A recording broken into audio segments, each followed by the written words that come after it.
Patito, tranquilo. Dale. Gracias. Bueno, gracias, como les decía, por la oportunidad. Para nosotros como medio es un gusto siempre colaborar con ustedes en la parte científica. Como ustedes saben, somos una empresa ecuatoriana dedicada, obviamente, a la comercialización de productos médicos en el área de traumatología. Y como ustedes conocen también, somos distribuidores de una gama bastante amplia en productos de ortopedia y traumatología y representamos a marcas muy importantes como Zimmer Biomed en Estados Unidos, Grupo Lepin en Francia, Intrauma en Italia y muchas más. En este caso, como el tema es en sí fracturas a nivel de tibia proximal, nos gustaría presentar la placa ONIL, que es una placa de intrauma, es una placa de tibia proximal, tanto lateral como medial. En este caso vemos la presentación, la placa de tibia medial es una placa que tiene 5 orificios. La tibia proximal lateral es una placa que viene en cambio de distintas medidas, de 83, 103, 143, perdón, 203 y 263 milímetros de longitud.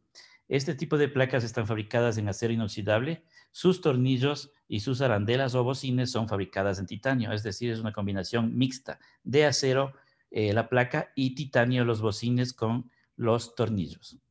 En este caso, como estamos viendo en el gráfico, la placa es completamente anatómica y tiene sus perfiles bastante redondeados que impiden, obviamente, mejor dicho, facilitan una penetración fácil en la cirugía para ustedes como médicos, que no dañe parte de tejidos. La placa, es, como les dije, es anatómica y sus arandelas son montadas ya en la placa, que vienen ya en el sistema y vienen estériles estas placas. Obviamente, dentro de cada placa, esta placa obviamente nos sirve con sus tornillos a una reducción secundaria en la epífisis y metáfisis. Sus tornillos se bloquean sobre la placa, como casi la mayoría de placas que existen bloqueadas. En este caso, el tornillo hace presión sobre la arandela. Los fragmentos óseos se fijan en una forma estable cuando el tornillo ya es ajustado. Las placas también tienen un ángulo de estabilidad para que obviamente el fragmento, independientemente de la calidad de hueso, tenga obviamente una buena adherencia a la tibia en este caso. Disminuye obviamente el compromiso de aporte hemático y perióstico. En cuanto a los tornillos que tenemos nosotros son fabricados en titanio. La cabeza es una cabeza cónica de 2 grados y tenemos unas muescas a nivel distal del tornillo que son autorroscantes, no necesitamos de machuelo. Los tornillos tenemos en varias medidas que son de 2.5, 3.5, 5.0 y 7.0. En este caso, para esta placa son tornillos de 5.0. En el gráfico también vemos, en este caso, el bocín o la arandela de color azul. Ese bocín es el que está en la placa ya incrustada. La placa, como les dije, viene estéril y ya viene con el bocín. ¿Por qué lo diseñaron ellos así? Porque obviamente al realizar un sistema híbrido, o es decir, una combinación de acero con titanio, lo que quieren ganar ellos primero es la elasticidad de la osteosíntesis. Cuando nosotros utilizamos acero con acero, es una osteosíntesis, digamos, rígida. En cambio, los italianos vieron que obviamente al combinar los tornillos de titanio de un distinto material que el acero, estamos ganando elasticidad, y con esto lo que ellos tratan de hacer es evitar la rotura de los tornillos. Y eso es lo que están logrando con toda la osteosíntesis que tiene la compañía Intrauma. Ellos son pioneros en este tipo de productos. Ellos ya están trabajando alrededor de 15 años con esta investigación y ya en el mercado tienen acá a nivel nacional alrededor de 5 años. Como ven en el gráfico también tenemos la placa medial y los orificios que están ahí marcados con amarillo o con azul. Y en este caso, esas son las arandelas que van obviamente a colocarse con el tornillo. El tornillo, la cabeza es lisa completamente y tiene los 2 grados. Cuando nosotros vamos a hacer el ajuste del tornillo, no es necesario ajustar como estamos acostumbrados con el resto de tornillos. Este tornillo simplemente, al realizar nosotros el ajuste, vamos a sentir ya un pequeño sonido. Cuando tenemos el pequeño sonido es suficiente, porque si no vamos a tener obviamente una soldadura en frío que se consigue con los tornillos roscados. Con este igual no vamos a conseguir una soldadura en frío, pero sí un ajuste mucho más resistente. Y otra de las ventajas es que cuando vamos a retirar el tornillo, la arandela puede extraerse junto con el tornillo. Esa es otra ventaja. Entonces, cuando se les aísla un tornillo, ya no tienen problema, porque yo saco todo el tornillo y sale con toda la arandela. Gracias por prestar atención, obviamente, a este producto que nosotros hemos traído, que son innovadores, y continúen con su charla. Muy amables, doctores. Muchas gracias, Carlit. Patito, por favor, si puedes salir de la pantalla. Gracias. Bueno, vamos a lo que vinimos. Doctor Carlos Chávez, por favor. Carlitos es residente del último año de la Pontificia Universidad Católica, es R4, y conjuntamente con el doctor Gonzalo Arteaga, que es tratante del Instituto Atros, van a presentar justamente este tema. Los chicos de Colombia que nos están acompañando, ya les expliqué el día miércoles que se superpuso con la charla que dieron ellos el día lunes, así es que, repito, no es una copia, pero bueno, confiemos de que les guste esta presentación y bienvenido, Carlos. Sigue, por favor. Bueno, muy buenas noches a todos. En el día de hoy vamos a regresar a un tema muy interesante que es fracturas de platillo tibial posterior. Mi tutor, el doctor Gonzalo Arteaga. Con respecto a este tema, tenemos que, ¿por qué nosotros abordamos las fracturas de platillo tibial posterior? Porque se ha visto que estas tienen una incidencia que va de un 28 a un 70% del total de fracturas de meseta tibial. Históricamente este era un cuadro de difícil diagnóstico, puesto que nuestros sistemas diagnósticos se basaban en radiografías. Y en la actualidad, el diagnóstico de esto requiere siempre la evaluación de una tomografía computarizada. ¿Cuál es el objetivo de la valoración y el tratamiento de estos? Es obtener restablecer la superficie articular, dar una adecuada estabilidad a la fractura y garantizar una movilidad precoz al paciente. ¿Cómo se producen las fracturas del platillo tibial posterior? Para que se produzca una fractura, nosotros debemos combinar dos factores: la posición de la rodilla y el vector de fuerza que debe ejercerse en este segmento para llevar así a que se produzca la fractura. En este caso, la posición puede ser tanto varo o valgo, y para que se produzca una fractura como tal del platillo tibial posterior, debe darse siempre una solicitación en flexión.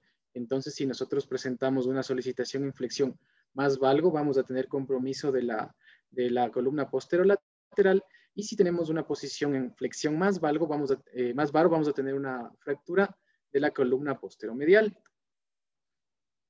Tradicionalmente se utilizaba para la clasificación de las fracturas de meseta tibial la clasificación de Schatzker. No vamos a ahondar en esto porque esto es solo históricamente, ya que esto no nos permite realizar una evaluación 3D.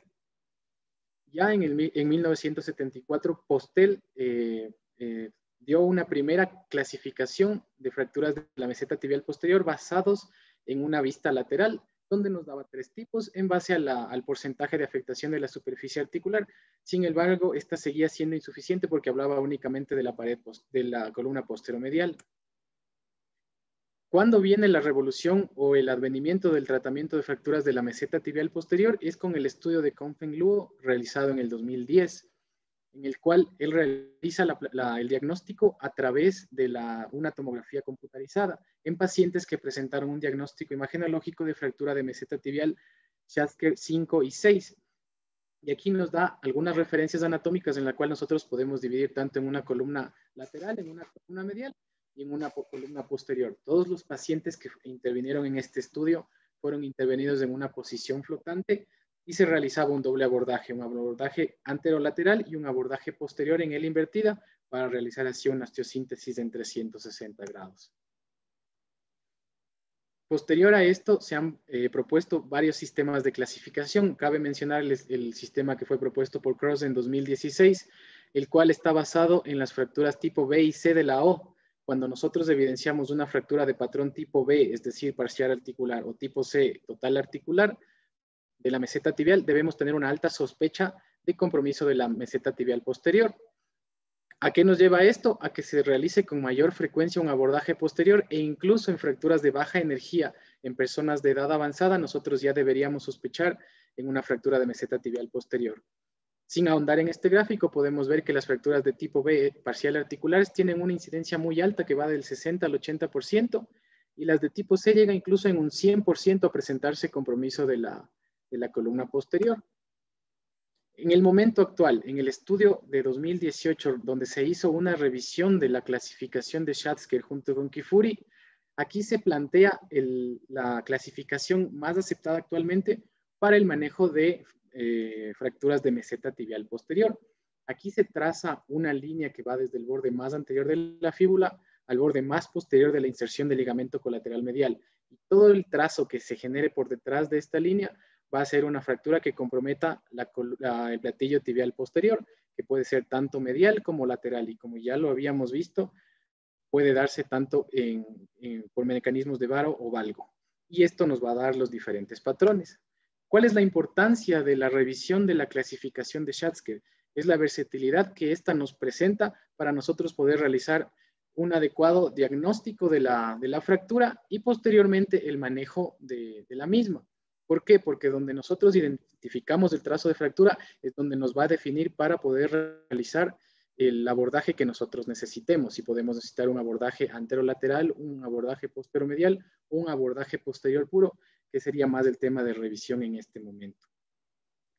Entonces, ¿cuál es el objetivo de esto? Si nosotros identificamos una fractura de la meseta tibial posterior, tanto en su componente medial como lateral, lo que nos facilita es realizar una exposición adecuada del fragmento de compresión o del trazo de fractura y poder realizar una osteosíntesis adecuada con una técnica de soporte mediante una placa con el principio tipo Batres.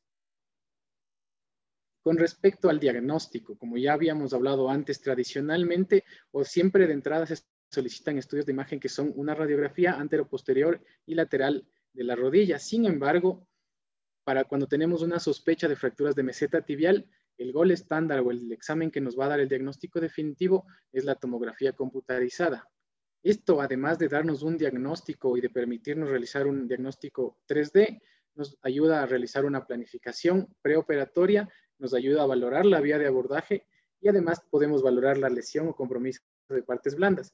Cabe decir que obviamente las fracturas de meseta tibial son fracturas que generalmente se generan por traumas de alta energía y las lesiones de partes blandas van a estar presentes per se, sin embargo, siempre es algo que debemos tomar en cuenta.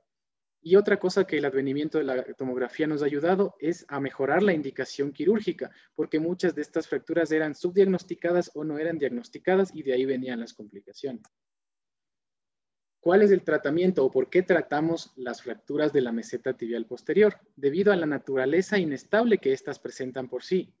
Además, una fractura de meseta tibial posterior no tratada produce un pronóstico de mala alineación sagital por el desplazamiento ulterior de fragmentos. Nos permite realizar la planificación de un abordaje posterior y la osteosíntesis con un principio de soporte a través de una placa Batres en el lado de la compresión de la fractura. Y la presencia del trazo de fractura nos va a indicar la dirección de la placa para realizar nuestra osteosíntesis.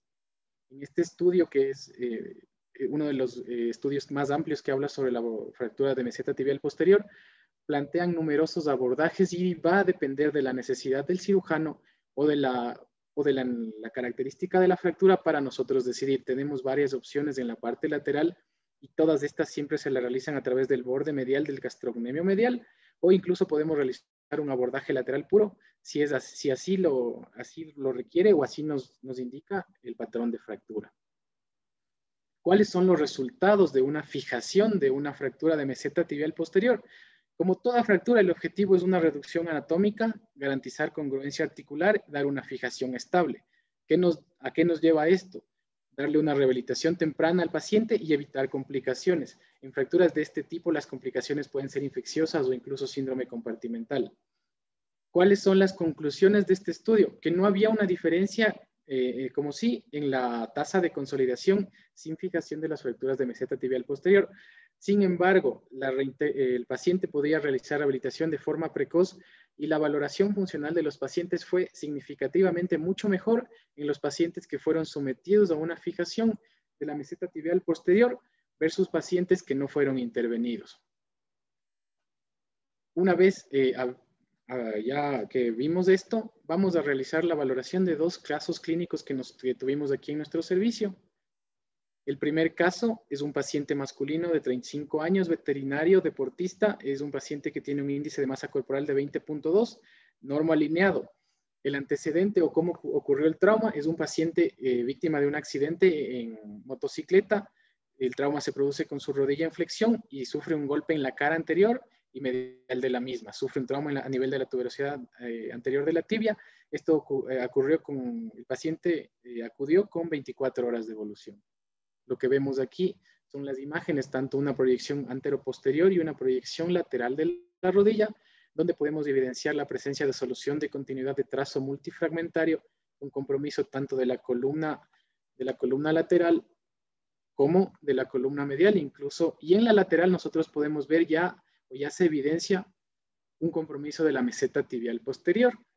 Visto esto, se decidió solicitar una tomografía y aquí tenemos los cortes más relevantes. Aquí, por ejemplo, podemos ver este corte sagital, donde se evidencia un gran desplazamiento con una pérdida de altura y desplazamiento posterior del fragmento de meseta tibial posterior. Vemos el grado de conminución que se presenta a nivel del foco de fractura. Aquí podemos ver claramente en el corte coronal cómo está comprometido tanto la meseta medial como la meseta lateral. Y hemos decidido realizar el trazado de los cuadrantes de Kifuri. Y entonces aquí, donde evidenciamos nosotros compromiso tanto del cuadrante o de la columna anteromedial, la columna posteromedial y la columna posterolateral. Y es aquí donde viene a colación el estudio realizado por Kifuri para decidir la resolución quirúrgica que va a tener este paciente y la vía de abordaje. Entonces, ¿cómo se diagnosticó este paciente? Fue diagnosticado como una fractura de meseta tibial AO41C2.3 y un Kifuri-Schatzker 4 APM, A por anterior, P por posterior y M por el compromiso de la columna medial. Y el tratamiento que se realizó fue una reducción abierta más una osteosíntesis por un abordaje posteromedial en el invertida. Aquí tenemos las imágenes del transoperatorio, nuestra demarcación quirúrgica. Podemos ver aquí el trazo de fractura que se presentó, la imagen clínica en ese momento. Y luego tenemos la imagen ya una vez realizada la osteosíntesis, donde se ve un adecuado adosamiento de los fragmentos y se obtuvo una osteosíntesis estable. Esta es la imagen postquirúrgica inmediata, donde vemos una adecuada reducción de fragmentos. Se colocó una placa de meseta tibial en T y además se colocó un tornillo de esponjosa rosca parcial número 32. Este es el control postquirúrgico inmediato. La imagen, la herida quirúrgica cuando se realizó la primera evaluación postoperatoria. Esta es la imagen después de un mes.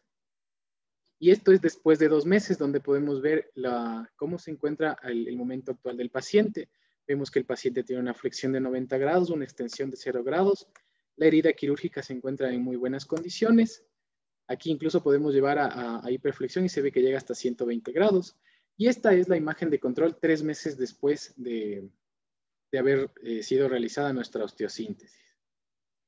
Y el segundo caso que ponemos a discusión es un paciente varón de 25 años con un índice de masa corporal de 21.3, paciente normoalineado, quien acude por un cuadro de evolución de aproximadamente 12 días, presenta dolor en rodilla izquierda, sufrió un traumatismo directo en la cara medial de la rodilla izquierda con un mecanismo de varo forzado y apoyo con el pie en rotación. Acude al área de consulta externa con esta imagen y con una inmovilización. Lo que aquí vemos es un trazo o una solución de continuidad de tipo cizallante que compromete sobre todo la columna lateral. Se decidió realizar una tomografía también. Y aquí lo que evidenciamos es una fractura hundimiento con compromiso de la columna lateral. Se trazaron los cuadrantes de Kifuri y aquí podemos ver que tenemos compromiso tanto de la columna anteromedial como de la posteromedial. Y aquí podemos ver una reconstrucción 3D de nuestro caso clínico. Entonces tenemos compromiso del platillo tibial lateral y aquí podemos ver el trazo de fractura con el hundimiento también que se presentó. ¿Cómo fue diagnosticado? Es una fractura de meseta tibial AO41B3.1, Kifuri-Schatzker 4, P por posterior y M por medial. El tratamiento es una reducción asistida por artroscopía más aporte de aloinjerto óseo más fijación con tornillos canulados. Aquí vemos la artroscopía diagnóstica que se realizó, la meseta tibial medial en buenas condiciones, los ligamentos cruzados igual en adecuadas condiciones y a nivel de la meseta tibial lateral nosotros ya evidenciamos el primer hallazgo. Con el gancho palpador se evidencia el desplazamiento o el trazo de fractura intraarticular. Aquí podemos ver cómo corroboramos las imágenes de artroscopía con las imágenes de nuestra tomografía.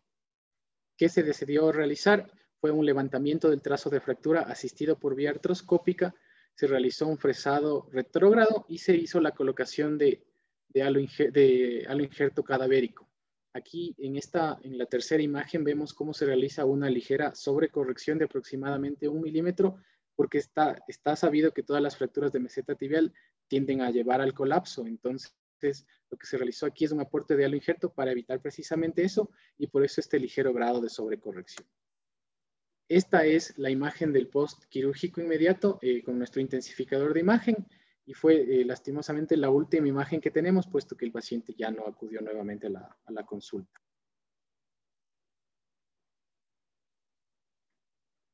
Muy bien, Carlitos, excelente. Doctor Gonzalo Arteaga, por favor, sus comentarios. Sal de la pantalla, Charlie. Bueno, buenas noches con todos. Primero, respecto a la presentación, está bastante bien, Carlos. Se han abordado los temas de interés. Esto es un tema extremadamente complejo, sobre todo en consideración a las múltiples variables que tienen este tipo de lesiones óseas. Has hecho un compendio y una revisión bastante buena de la evolución de las clasificaciones de fracturas de la meseta tibial, y llegamos a la conclusión de que la modificación actualmente está tendiendo a ser una de las más aceptadas para poder tener una comprensión correcta, sobre todo de los trazos coronales y las fracturas de meseta tibial, que es lo que normalmente fallábamos en Schatzker. Te felicito, has hecho un trabajo, la exposición han sido las correctas. Una sola apreciación, veo que en el segundo caso haces una clasificación de Schatzker-Kafuri PM y en realidad es PL. Me parece que el hundimiento de la meseta era lateral, no medial, pero eso es un detalle técnico pequeño. Fuera de ese detalle, Te estás quedando sin audio, gordo. hay que analizar todos los casos y empezar a acostumbrarnos a que esta va a ser la forma de manejar las fracturas. Te felicito, una muy buena expresión. Bueno, no se te oyó bien al último, Gonzalito, no hay problema. Por favor, Manuel Vivas, danos una mano con la valoración de presentación como lo hacen allá en Colombia. Muchas gracias. Bueno, muchas gracias, doctor Pablo. Doctor Carlos, felicitaciones. Me parece que tienes una metodología de llevar la presentación. No utilizan muletillas, las diapositivas están muy limpias. Siempre lo que le recomiendan a uno es que máximo 5 o 6 como párrafos en cada diapositiva, imágenes muy bien logradas, muy bien tomadas. Las fotos intraoperatorias las toman muy chévere, le limpian el sangrado, evitan el campo sucio. Yo creo que, y la revisión que hiciste y los conectores que utilizas entre una diapositiva y el paso a la otra son muy buenos. No te alcancé a ver errores de ortografía. De pronto en algunas diapositivas la primera palabra estaban en minúsculas. De pronto cambiarle eso y evitar que te queden muchas diapositivas, muchas palabras en mayúsculas. Creo que sería lo único. De resto, felicitaciones en la forma en que presentas el caso. Gracias.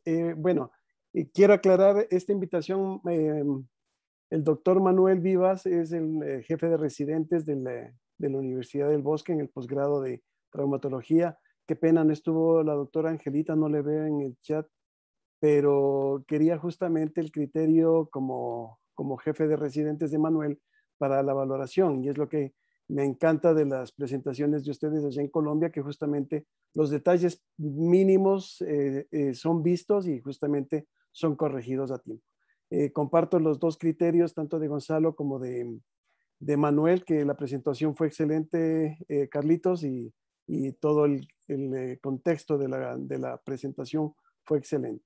Quiero presentarles al doctor Luis Ernesto Mantilla. Él es nuestro director en el Instituto en Instituto Atros, aquí en Quito, Ecuador. Por favor, Luis Ernesto, para que presentes este caso clínico. Buenas noches con todos. Si ustedes ven en la pantalla, dice Lili, está en la computadora de mi esposa porque la mía se quemó el otro día. Quería darle las buenas bienvenidas a todos. Es un honor para la Clínica Atros, todos los que formamos la Clínica Atros, traumatólogos prestigiosos de la localidad. Es para nosotros un honor poder hacer una actividad científica con nuestros propios residentes y con la colaboración y participación de nuestros colegas colombianos. Estuvimos el lunes y por coincidencia, qué increíble, el mismo caso, la misma fractura. Es importante tomar en cuenta que aquí vamos a presentar casos, problemas resueltos y no resueltos. Es decir, lo más importante es hacer una actividad, un feedback de recíproco tanto con nosotros, nuestros residentes y con los colegas colombianos, que es muy importante para poder incrementar nuestra propia experiencia y aprovechar la experiencia de ellos.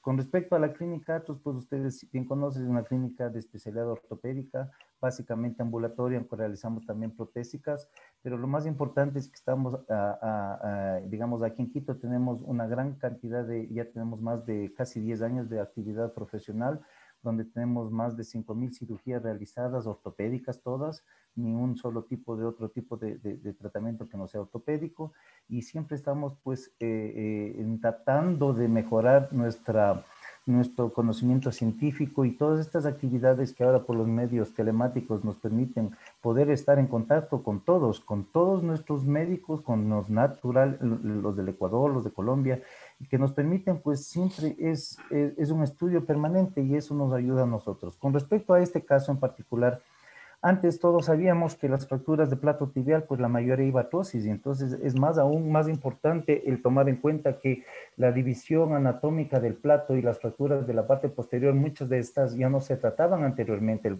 la columna posterior, que ahora son columnas, antes era simplemente plato tibial, Charter 3, 4, 5, y muchas de estas fracturas pasaban sin ser tratadas, y probablemente esa era una de las causas por las cuales las fracturas articulares del plato tibial iban muy frecuentemente a una artrosis. Entonces yo creo que el advenimiento de estas el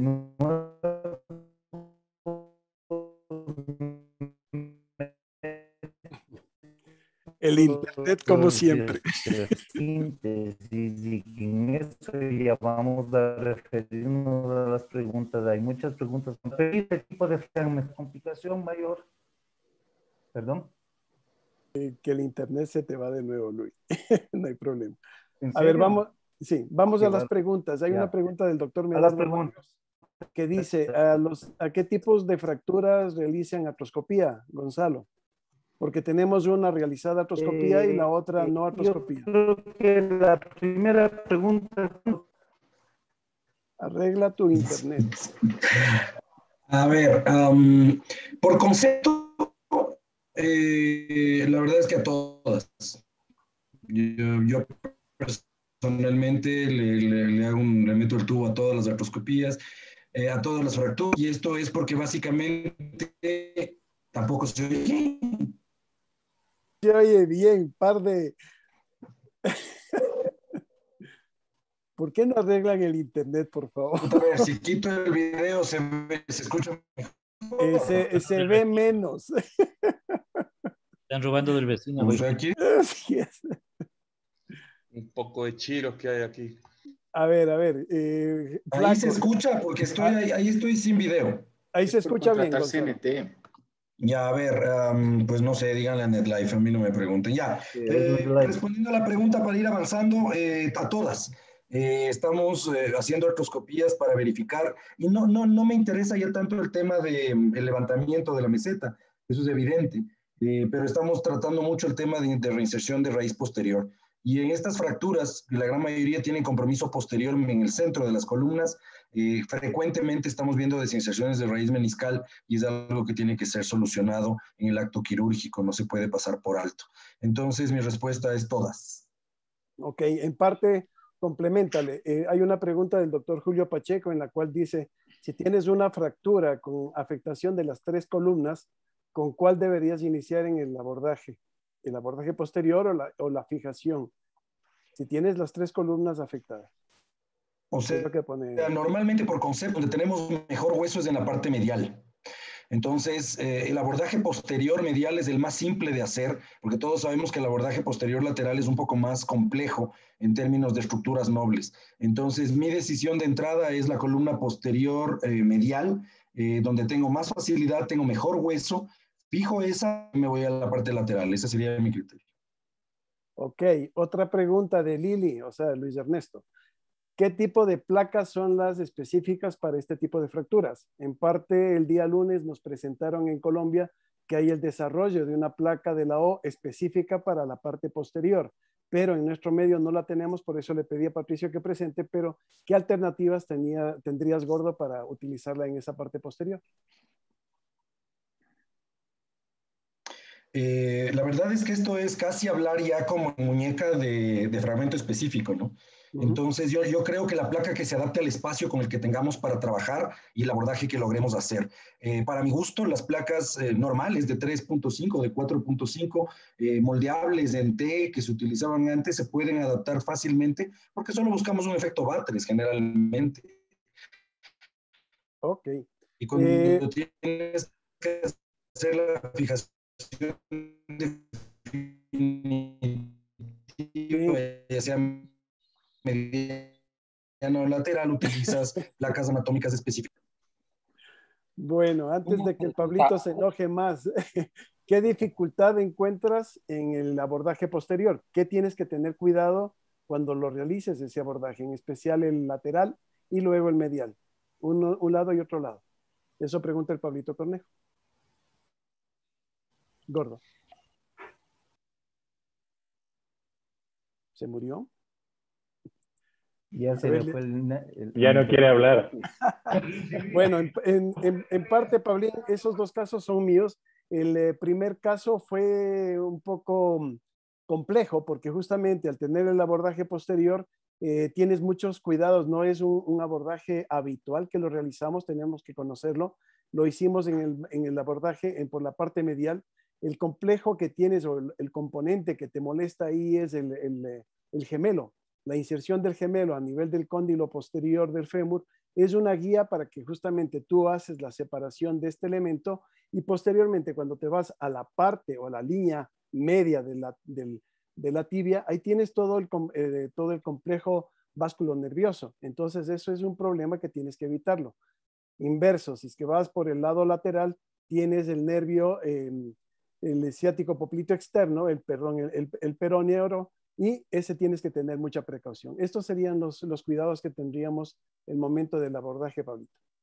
Una acotación nada más. Claro. Yo tuve la experiencia de tener un paciente que decidimos hacerle un abordaje posterior. La verdad no teníamos experiencia y solicitamos la ayuda del cirujano vascular por el temor y el riesgo de las lesiones vasculares, pero la verdad es que terminamos haciendo nosotros mismos porque el vascular al encontrar el gemelo no sabía ya qué hacer con él. Es decir, creo que este es un abordaje más bien para irle desarrollando los ortopedistas más que porque los vasos no son en realidad, o no fueron en ese caso, en realidad lo difícil de separar ni nada, sino son las incisiones musculares y justamente el tendón del gemelo. Con respecto a lo que dijo el doctor Arteaga de la columna medial y todo, en respecto a la pregunta del doctor Julio Pacheco, yo pienso que cada fractura tiene su personalidad y no puede uno pensar en que siempre va a abordar por ese lado. Va a depender cuál columna esté más lastimada, por dónde puedo yo empezar a reconstruir para saber si es que lo hago por un lado o por el otro. Creo que no debería ser como algo que quede en el ambiente el hecho de decir siempre por la columna medial, posteromedial, porque tengo mejor calidad ósea. Puede ser que en la fractura no sea así y hay que cambiar el plan. Sí, de acuerdo. Creo que ya tengo internet ahí. La pregunta iba por el lado de por dónde, si es que la tienes a las dos rotas, estoy de acuerdo, Pablo, donde tú te sientas más cómodo y te sea más fácil abordar. Pero por las descripciones que hemos revisado un poco de artículos al respecto, la descripción anatómica habla de que si quieres una estabilización inicial, la parte medial es la que tiene mejor stock, porque generalmente las luxofracturas de la 4 en adelante son fracturas que implican más carga por la densidad que tiene el platillo medial. Entonces, sí, estoy totalmente de acuerdo con lo que tú dices, pero si me das de escoger entre 2 columnas dañadas en una de 3 columnas, probablemente arranque por la medial para tener una mejor fijación y de ahí sigo armando, pero la que tú puedas y en ese momento veas. Luis Ernesto. Ya tengo internet. Qué bueno, Gordo. Yo creo que tal vez una forma de orientativa sería tal vez abordar el fragmento mayor, cualquiera de las columnas que sea. ¿No me oyen? Más o menos, más o menos. No sean malos, no bueno. le vacilen. Sigue, Luis Ernesto. No, sí se te oye, sí se te oye. Sí, gracias. Y todos vamos a quedar Entonces, así. Yo creo que una forma digamos, de cómo abordar el mayor fragmento, si es que es posterior medial o posterior lateral. Tal vez yo lo que quería incrementar, digamos, a las vías de posteriores, quienes nos hemos familiarizado con la de Trickey modificada, ampliada, derecha, izquierda o interna y externa. Tal vez cuando nosotros hacíamos el abordaje lateral, siempre hacíamos la neurólisis del ciático para evitar problemas de neuropraxia posterior por hematoma de manoseo, no por daño del nervio, sino por hematoma a nivel de la vaina que envuelve al nervio. Entonces es mejor hacer un neurólisis para evitar complicaciones a ese nivel. El miedo, yo creo que vascular no hay. El miedo básicamente es nervioso del lado lateral. Del lado medial, como bien dijo el Pablo, el tendón del gemelo es la orientación. No tienes mayor dificultad, digamos, no tienes riesgo, salvo que te vayas muy hacia el medio como para dañar. Pero la vía en ese, o la de Trickey, o cualquiera de estas vías cortas o modificadas, digamos, básicamente es para abordar la zona de la fractura. Entonces yo creo que ese sería mi criterio, es decir, que tú dices cuál abordo primero, el más grande para estabilizar mejor. Luego, la vía posterior, por supuesto, sea interna, externa, amplia o corta, y obviamente con la salvedad de qué elementos anatómicos tienes tú para dañar y no dañar más de lo que ya hizo la propia fractura, sería mi criterio. Bueno, Javier, ¿querías decir algo? Sí, aparte de improvisar y felicitar a todos nosotros un poco en el sentido de que creo que se están haciendo bien las cosas y esto es como deberíamos hacer y ojalá nos sirva de mucho, no solo a nosotros, sino a los residentes. Yo sí quiero hacer un poquito de historia en el sentido de las fracturas de la meseta tibial. La meseta tibial es una fractura, son fracturas que han sido bien complejas en la historia. Nosotros que nos hemos formado en centros de politraumatizados, que en un principio entrábamos mucho con el jefe, como siempre, como a ustedes les toca, y luego poco a poco te vas dando una soltura y pensando que es fácil la resolución de este tipo de fracturas. Y en el camino te has ido dando cuenta que una serie de elementos no te quedan 100% anatómicos de tus pacientes. Y regresas a ver en la historia y en el pasado que efectivamente muchos de ellos, incluso antes de lo que pensaban, ya tienen la artrosis. Entonces, yo quiero hacer notar a los residentes que esta nueva clasificación un poco, que dicho sea de paso, Carlitos, no es que a Schasker se le olvidó un poco y ya no son las clasificaciones de Schasker. Schasker junto con Kifuri hizo modificaciones y por eso tú le has planteado una nueva clasificación de Schasker, ¿no es cierto? Y entonces eso ha permitido que le abordemos a las fracturas de una diferente forma en la meseta tibial. El advenimiento de las placas, si bien es cierto, han sido muy buenas, sin embargo se han quedado cortas, tanto la lateral como la interna, y no llegan a cubrir la parte posterior. Y de ahí la necesidad de que estas fracturas de meseta tibial posterior sea dividida por cuadrantes o por estos diferentes troncos que tenemos, ¿no es cierto?, en la meseta tibial, se puedan realizar ahora abordajes posteriores, mediales o laterales, que dicho sea de paso, Luis Ernesto, la parte vascular también es importante, no solamente la parte del tibial, sino la parte de la tibial abajo. Tú no puedes pasarte de 5 centímetros cuando estás haciendo la colocación de la placa póstero externa. No te olvides que ahí está justo la bifurcación y nace el paquete tibial, con lo cual es importantísimo que no te bajes de esos 5 centímetros. Entonces, vuelvo un poco al tema de la historia y a la resolución de estos dos casos que ahora estás teniendo con una visualización diferente desde el punto de vista, desde la tomografía, desde los simples rayos X, que para nosotros antes se nos complicaba bastante más en ver esta disposición de las fracturas y poder hacer el tratamiento efectivo y eficaz con placas, como dijo el doctor Arteaga, simplemente con placas en T de 3,5, incluso ahora hay placas de 2,7 que tienen tornillos, porque aquí necesitamos tornillos de 40, 50 milímetros, ¿no es cierto?, para que poder coger y abarcar todo el porcentaje de hueso y colocarle una buena seguridad para que no producir hundimiento, aparte de la necesidad o no de un injerto de hueso.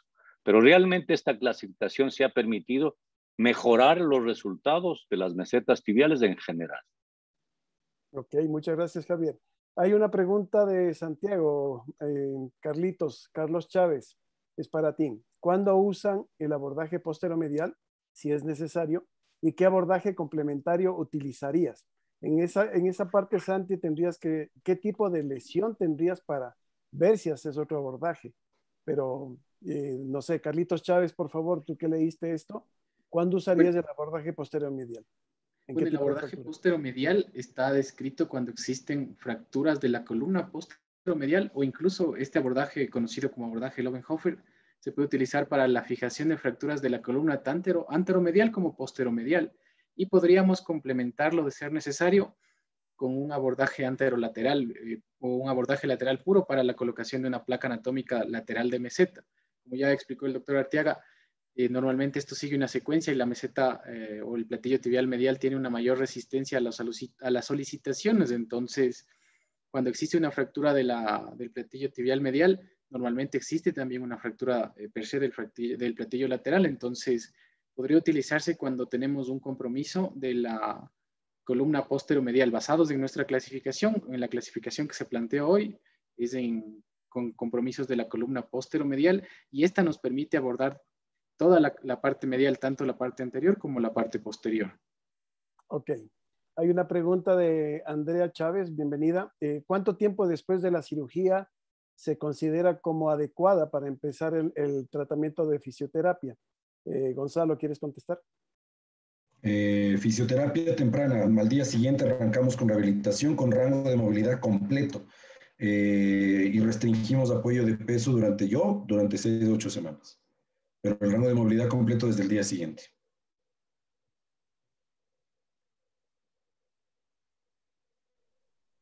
Se quedó sin audio, jefe. Perdón, No.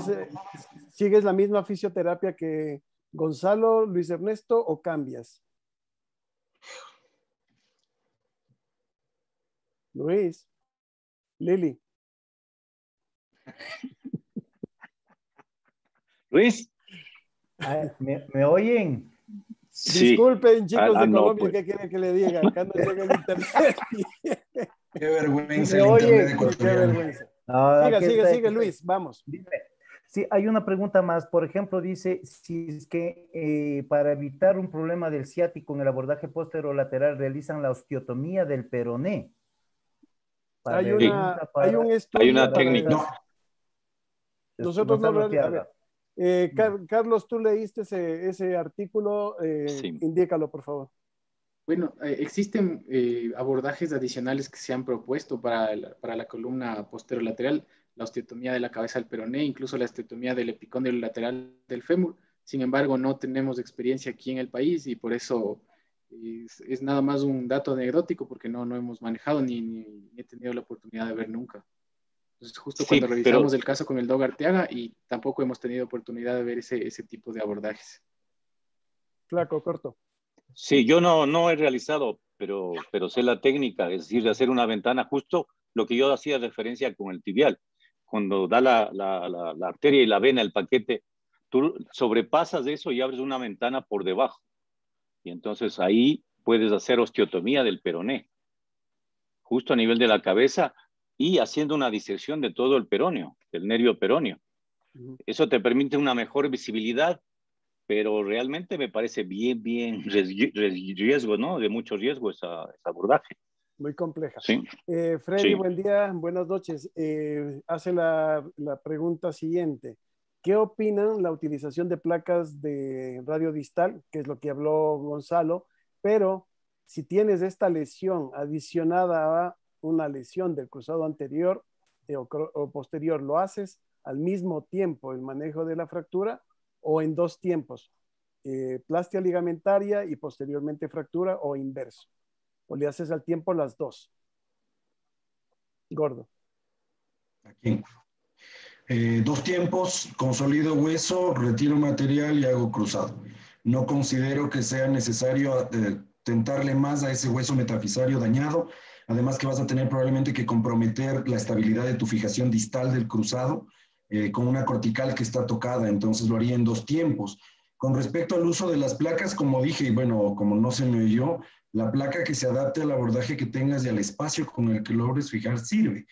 De hecho, las placas distales de radio son buenas, aunque tienen un perfil un poco más ancho que las 4.5 de meseta, que son más moldeables. Pero la que sirva funciona. El tema con el radio es que nunca vas a tener tornillos más allá de 28, tal vez en las 2.7, y te vas a quedar un poco corto para lograr una buena presa en la metáfisis. Entonces yo me iría más por moldear placas convencionales de tibia, si es que no consigues las anatómicas. Te la pongo un poquito más fácil. Si tienes una fractura abulsión del ligamento cruzado posterior, que en muchas ocasiones se sucede, puedes realizar al mismo tiempo las dos, fractura de la meseta tibial externa y fijas la abulsión, o igual dejas... Eso es otra cosa. Y si haces un abordaje a posterior puro y colocas una placa en T y fijas la pastilla ósea con un tornillo y estás solucionando los dos problemas. Pero si la pregunta es un cruzado anterior más meseta, no. Yo no lo haría, o sea, yo no lo hago. Yo lo haría en 2 tiempos. Pero es que también puedes, claro, podría ser lo mismo, doctor Arteaga. Si es que es el cruzado anterior con la espina desinsertada, es diferente a que sea un ligamento cruciado intrasustancial. Si es que es la espina y aprovechas para fijarle en ese momento, pues lo haces en el mismo tiempo. Claro, Si es que es intrasustancial, ahí sí tendrías que reconstruir. En un caso en el que está perdido el hueso, yo me espero, no tengo ningún apuro. Además, no se olviden que cuando manejamos fracturas complejas y inestabilidad multiligamentaria, hay más de un artículo que prueba que la artrofibrosis secundaria a la misma fractura estabiliza ya la rodilla. Entonces, mira, esa es mi apreciación de cirujano. Yo no me complico la vida, yo lo haría en 2 tiempos y ya. Pero si es que está en la capacidad y tienes el material de osteosíntesis y el fragmento de la espina es suficientemente grande, pues claro, lo fijas. Si se puede hacer, claro. Aprovechamos, Luis Fernando Mosquera, es de Colombia, muchas gracias por asistir. Es más o menos, ya hablamos, pero ¿cuál es su opinión sobre la osteotomía del peroné para abordar la fractura posterolateral? ¿Qué experiencia tienen con la utilización con qué frecuencia? Y consideraciones para proteger el nervio ciático poplito externo. Gonzalo, algo ya se habló, pero... No tengo experiencia con osteotomías de peroné. Lo que hacemos, acuérdate, cuando haces un laprado y haces un abordaje en flexión en L de la cara lateral y disecas el peroneo, básicamente tienes una exposición generosa de toda la meseta tibial posteroexterna, como cuando hacemos un laprado. Entonces no le veo tan aterrorizante al abordaje como para no poder... o como para requerir hacer una osteotomía de peroné. Creo que con un abordaje extendido posterior, como el de inestabilidad, deberíamos poder tranquilamente llegar a ese segmento de la meseta. Pero no tengo, en relación a la pregunta, yo no tengo ninguna experiencia en osteotomía de peroné. Ok, acá tampoco. Una pregunta que está bonita, es para otro tema, pero la vamos a hacer. En un paciente con gonartrosis previa, con fractura de meseta tibial, que sería este caso, haces una artroplastia en un solo tiempo, haces la osteosíntesis y artroplastia en un segundo tiempo, si amerita, por supuesto. Depende de la función prefractura. Si es que el paciente tenía una función prefractura buena, yo consideraría una osteosíntesis. Si es una gonartrosis terminal y puedo, sin tener que comprometerme con un reemplazo metafisario, porque es muy conminuta, de hecho lo hemos hecho prótesis en fracturas artrósicas, pero en fracturas simples o no con mayor conminución, porque si no te vas a meter en un reemplazo primario muy complejo. Las dos las he hecho, pero me iría probablemente, dependiendo del estatus preoperatorio, por osteosíntesis. Luis Ernesto, corto. Luis. Lili. Yo creo que fractura es fractura, artrosis es artrosis. Es decir, primero tratar la fractura. Sí, fracturas supracondilias de fémur o plato tibial complejas, que tú tienes una paciente que francamente estaba encapida de una prótesis, podrías tú exagerar un poco la indicación y colocar una prótesis primaria o de revisión de una vez para solucionar todo. Pero por concepto, las fracturas articulares son fracturas y las artrosis son artrosis. Yo creo que hay que tratarlas así como son. Javier, veo que estás en desacuerdo. Todo lo contrario, todo lo contrario. No, todo lo contrario. Estoy totalmente de acuerdo. Al fin estoy de acuerdo con el doctor Mantilla. No sí, puede sí. Ser, no puede ser. Ok, y listo. Una última pregunta de Santi. En unión a la misma pregunta, experiencia en colocar prótesis abisagradas con las características de la fractura. Tomemos en cuenta que es una fractura muy compleja, tiene una gonartrosis dolorosa, incapacitante previa a la fractura. ¿Aló? ¿Le ponen o no le ponen Dígame. bisagra de inicio? Ya baja. Gonzalo. Ya. A ver, yo creo que estamos mezclando términos ahí. El grado de constricción de una prótesis no está dictado por el hueso, está dictado por los ligamentos. La fractura por concepto no afecta a ligamentos. Entonces, Santi, si tú estás viendo una fractura multifragmentaria, tu decisión no es el grado de constricción, es el reemplazo metafisario. Entonces, la bisagra no tiene ningún rol que jugar ahí. Si tú logras dar una altura adecuada a la interlínea articular y reemplazas el hueso perdido o sustituyes el área fracturada, los ligamentos van a seguir haciendo su trabajo. Ahora tendrás que tener una espeluznante mala suerte para tener una paciente valga o vara severa con insuficiencia ligamentaria y fracturada, sería bien difícil, para que tengas que considerar aumentar el grado de constricción de un implante. Perdón, la pregunta era justamente, perdón que me tome solo para explicarlo esa parte. Quería saber, porque quería ver si es que en una fractura compleja de meseta, por eso unía la pregunta a la anterior, gonartrosis existente y con lesión ligamentaria, o sea, un caso complejo, donde tengo una rodilla muy inestable y aparte un alto grado de conminución, y yo tenía documentada una gonartrosis previa. O sea, no tengo un buen stock ligamentario y hay un gran grado de conminución. Me lanzo directamente por una prótesis. Estás poniendo un caso de libro para una bisagra, pero la verdad es que no creo que la idea sea que vas a bisagrar una fractura, nunca. Repito, la estabilidad de la prótesis está dictada por los ligamentos, no por el hueso. El varo o el valgo lo que te da es insuficiencia ligamentaria secundaria, pero no hay que mezclar conceptos, porque no es que una bisagra te va a salvar. Ese error de concepto es el que ha llevado a muchos casos que hemos visto mal manejados de artrosis primarias manejadas con bisagras. Eso no está indicado y tú tienes que limitarte a tratar el problema, y el problema es una fractura. Reemplaza el hueso, cementa el hueso y darle suficiencia ligamentaria, y para hacer eso tienes que conservar una interlínea articular adecuada y tener buenos landmarks para ver dónde vas a dejar tu prótesis, pero no nos metamos con ligamentos que no tienen nada que ver. O sea, tal vez el Santiago se refiere también el hecho un poquito menos que bisagra, tal vez si tienes que ir preparado con unos vástagos, que eso puede ser que sí te ayude, que es diferente a una bisagra, pero unos vástagos... Exacto. Eso lo tengas que de acuerdo, poner. Totalmente de acuerdo. A eso me refiero con reemplazar hueso. Si estabilizas la meseta con un vástago y alzas, perfecto, pero no tiene nada que ver con la bisagra. O sea, los vástagos estoy de acuerdo, Pablo. Justamente la constricción es bajo decisión de lesiones ligamentarias, si pones bisagra o no.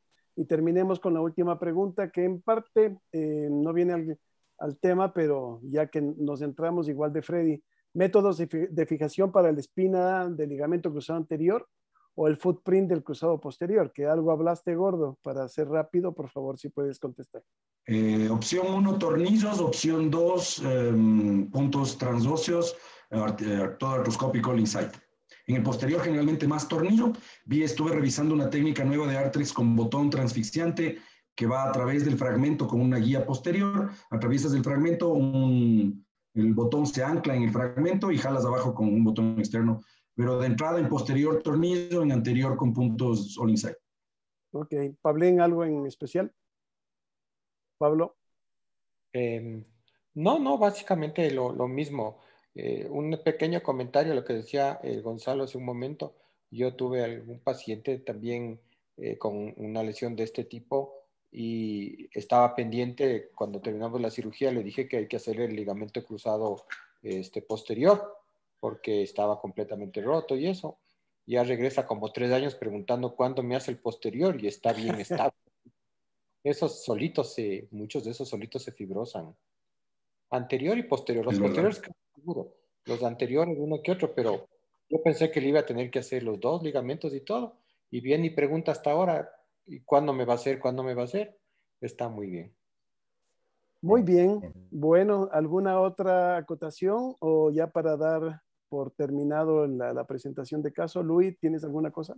Sí, tal vez que la doctora Angelita se disculpó que estaba trabajando todavía y que por eso no pudo participar, que el próxima víctima que presente aquí en el chat, en nuestras presentaciones científicas, se ha juzgado por la dura de Colombia. Así es que prepárate, y quería felicitar a Carlos, estuvo muy conciso. No estamos aquí juzgando, sino más bien promoviendo más bien la actividad científica de la mejor forma, de la forma como se debe hacer, no como se solía hacer. Y eso es importante para los mayores y sobre todo los menores, porque ya los viejos ya casi no aprenden, los jóvenes ellos sí tienen ganas de aprender y por lo tanto es broma. Por lo tanto es bueno que nos vayamos fogueando todos, porque todos aprendemos y eso es muy importante. Y el poder participar de estas charlas con nuestras propias experiencias es muy importante. Y agradecerles la presencia a pesar de la hora, a pesar del fútbol, a pesar de todo. Y felicitarnos a todos y seguir adelante y seguir participando, seguir apoyándonos y seguir complementando nuestra formación siempre. Muchas gracias, Luis. Para terminar esto, Santiago se va a comunicar con Manuelito allá en Colombia. Van a coordinar todo lo del semillero. Bastantes me han escrito referente a personas que desean o estudiantes que desean asistir o complementarse en el semillero. Me encanta esa idea y creo que Manuelito va a estar justamente de acuerdo con eso. Así que Santiago y Manuel son las personas que van a conllevar esto. Saludos a Angelita, a Manuel, Luis Fernando y bueno, el resto de Colombia que hayan estado aquí. Les agradezco muchísimo y todas las personas, todos los residentes de aquí de Quito, muchas gracias por asistir. La fecha del próximo. A eso voy. Perdón. A eso voy. El próximo caso clínico, porque esto no es un webinar, es más bien un conversatorio, una presentación de un tema y luego una presentación de un caso o desarrollado, o si tenemos un caso problema, lo vamos a presentar. Es para el día 1 de julio, porque justo el último jueves que yo quería tomar, el último jueves de junio, estamos con el curso de artroscopía de cadera del hospital. Entonces nos va a chocar y justo a este horario hay presentaciones. Entonces lo dejo para el 1 de julio. La presentación va a ser un caso de recuperación cartilaginosa con un caso de Pablito Cornejo. El presentador o el que va a presentar el caso es el doctor Santiago Zúñiga. El tutor va a ser Pablito Cornejo. Va a ser a la misma hora, a las 20 horas con 30 minutos. Y la casa médica que nos va a dar un auspicio o una ayuda es la casa, es Smith & Nephew, que justamente va a hablar del Cargel, que es un recuperador de cartílago. Así es que están todos invitados. ¿Es eso, Pablito? ¿Así está bien? Ok. Una buena noche. ¿Está bien? Listo. Entonces, una buena noche a todos y gracias por asistir. Gracias a todos. Muchas gracias por la invitación. Feliz noche. Muchas gracias. Gracias, Feliz noche a todos. Muchas felicitaciones. Chao. Muchas gracias. Espero que haya ganado el Emelec. Buenas noches, hasta luego. Buenas noches. Paguen el internet.